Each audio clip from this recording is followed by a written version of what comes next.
আমি এখন আছি মোংলা উপজেলার জয়খা নামক একটা গ্রামে এবং এই গ্রামের একটা বাড়িতে আছি। এই বাড়িটা হচ্ছে একটা আবাসিক বাড়ি এবং সাথে মিনি সাইক্লোন শেল্টারও বটে। তো আমরা যদি একটু উপরে যাই, উপরে যাওয়ার সাথে সাথে আমরা দেখতে পাবো হচ্ছে দুইটা রুম। এইখানে একটা রুম এবং হলো এইখানে আরেকটা রুম, মোট দুইটা রুম। এই দুইটা রুম হওয়ার কারণ হচ্ছে যে একটা রুমে হচ্ছে সাইক্লোন যদি হয় ছেলেরা থাকতে পারবে, আবার একটা হচ্ছে মেয়েরা থাকতে পারবে। এবং আমার সাথেই হচ্ছে এই বাড়ির মালিক আছে। দিদির নাম কি একটু বলেন তো?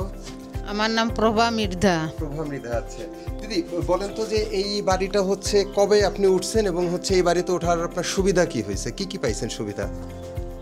আমি সুবিধা পাইছি হলো ঝড় বন্যা হলে পরে আমি এই ঘরে আমার পরিবার নিয়ে আমি থাকতে পারতেছি এবং বসবাস করতে পারতেছি। পাড়া প্রতিবেশী আমি সাহায্য করতে পারতেছি, আমার ঘরে এসে তারা আশ্রয় নিতে পারতেছে। আচ্ছা আচ্ছা। তাদের কোনো অসুবিধা হবে না এবং হচ্ছে না আমার ঘরে থাকে। রিমালে কতজন মানুষ আসছিল? 30 জন মানুষ আইলো। আমার 7টা ফ্যামিলি এসেছিল, কিন্তু 30 জন লোক আমি আমার আশ্রয় কেন্দ্রে আমি তাকে আশ্রয় দিছি। আপনি একটু বলেন তো যে আসলে যে এই আশ্রয় কেন্দ্রে আসলে কি কি সুবিধা আছে? এই আশ্রয় কেন্দ্রের সুবিধা আছে, ঝড় বন্যা হলে পরে গবাদি পশু বা ছাগল, ভেড়া, হাঁস, মুরগি বা মানুষ আসে এই আশ্রয় কেন্দ্রে তারা আশ্রয় নিতে পারবে। আচ্ছা, এখন আমরা একটু দেখি এই বাড়িতে আসলে কি কি সুযোগ সুবিধা আছে, যারা আসলে সাইক্লোন বা অন্যান্য ঝড় হলে আসলে কি কি সুবিধা পাবে। এখানে আমার কাছে সাথে একজন ব্র্যাকেট দিদি আছে। দিদি, আপনার নামটা একটু বলবেন? আমার নাম মার্গারেট দাস। আচ্ছা আচ্ছা, দিদি একটু বলেন তো যে এই বাড়িতে আসলে কি কি সুযোগ সুবিধা আছে? এটা আসলে এই বাড়িতে তারা দুর্যোগের সময় আশ্রয় নিচ্ছে, নিরাপত্তা পাচ্ছে। এছাড়াও তাদের যে পানির সুব্যবস্থা আছে, আমাদের 2000 লিটারের পিঙ্ক ট্যাঙ্কি তাদেরকে দেওয়া আছে এবং এখানে ফিল্টার সিস্টেম করা ট্যাঙ্কির সঙ্গে, এবং তারা সেটা ব্যবহারের জন্য যে নিয়মাবলী আছে আমরা তাদেরকে সেটা শিখিয়েছি। তারা দুর্যোগের সময় পানিটা ব্যবহার করে এবং শুষ্ক মৌসুমে এই পরিবারের জন্য এটা একটা পানির উৎস হিসেবে কাজ করে। ওকে, ঠিক আছে। আচ্ছা, আমরা এখন একটু আসলে পানির ট্যাঙ্কির যে ফিল্টার যে সিস্টেমটা, এইটা আমরা একটু দেখতে চাই। দিদি যদি একটু বুঝিয়ে দিতেন আমাদেরকে যে আসলে ফিল্টার সিস্টেমটা কি, একটু যদি বলতেন। ফিল্টার হচ্ছে এখানে 2 ধরনের ফিল্টার আছে, যেটা ট্যাঙ্কির সঙ্গে মোংলার মানুষ আগে কখনো দেখেনি। এটা একটা নতুন ব্র্যাকের একটা নিজস্ব আইডিয়া।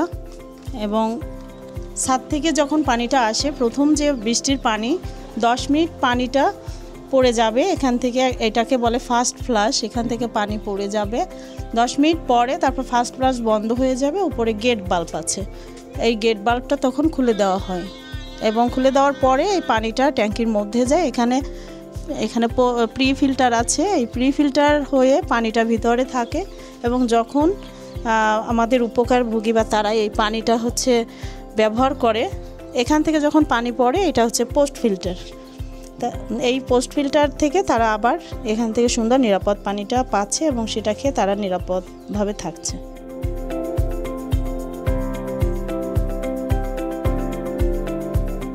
এখন আমাদের সাথে আছেন একজন যিনি হচ্ছেন রিমালের সময়ে অভিজ্ঞতা আসলে উনি পেয়েছিলেন, আমরা একটু শুনতে চাই।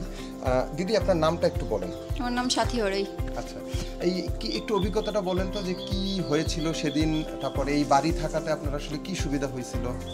আগে তো অনেক দূর যাচ্ছে, সাইকেলটা অনেক দূর। এখন এই বাড়ি আসার পরে আমার কাছাকাছি হয়েছে। বৃষ্টি যেদিনকে শুরু হয়েছে তার 2 দিন আগে আমার জায়গায় ছিলাম। ওর তখন বয়স কত ছিল? 2.5 মাস ছিল সে সময়। আপনার এখানে থাকতে কোনো অসুবিধা হয়েছে? না, কোনো অসুবিধা হয়নি। তো ধরেন ওই যে সাইক্লোন শেল্টারে এখান থেকে কত দূর আপনাদের? প্রায় 4-5 মিনিট লাগে যেতে। 4-5 মিনিট লাগে। তো এই রাস্তাঘাটের কি অবস্থা, মানে ওই সময় যেতে আসলে? সেই সময় তো রাস্তার পরে বড় বড় গাছ ভেঙে পরে যাওয়া যায় না বাচ্চা নিয়ে, সেই সময় তার জন্যই তো এই জায়গায় আমরা আইছিলাম। আচ্ছা, তাহলে এই বাড়িটা হওয়াতে আপনার আসলে কি সুবিধা হয়েছে আপনার কাছে মনে হয়? ওই যে দূরে যাওয়া লাগতেছে না, দাঁড়িয়ে আসতে পারতেছি, থাকতে পারতেছি অনেকটা সময়।